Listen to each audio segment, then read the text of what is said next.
कोई मतवार है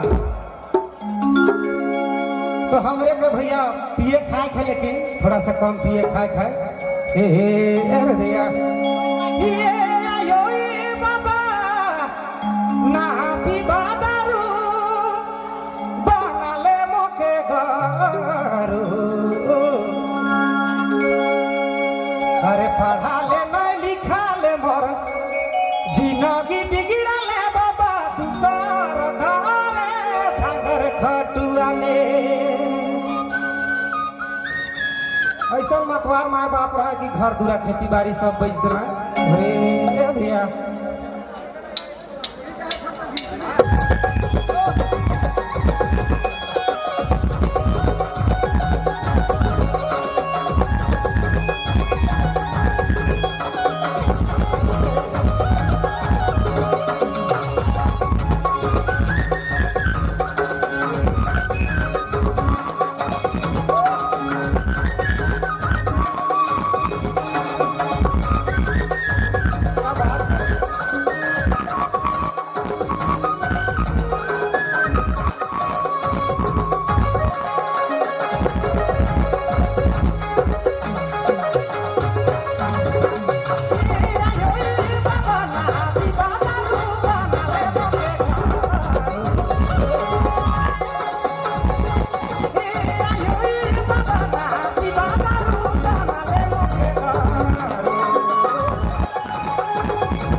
हाले में लिखा ले बचिया बिगड़ा ले बाबा तुषार हमारे खबरी चलवा ले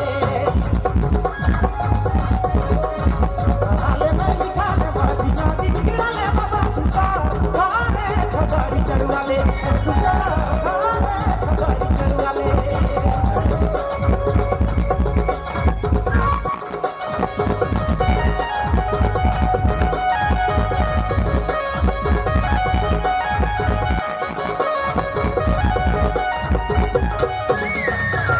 बहुत बहुत शुक्रिया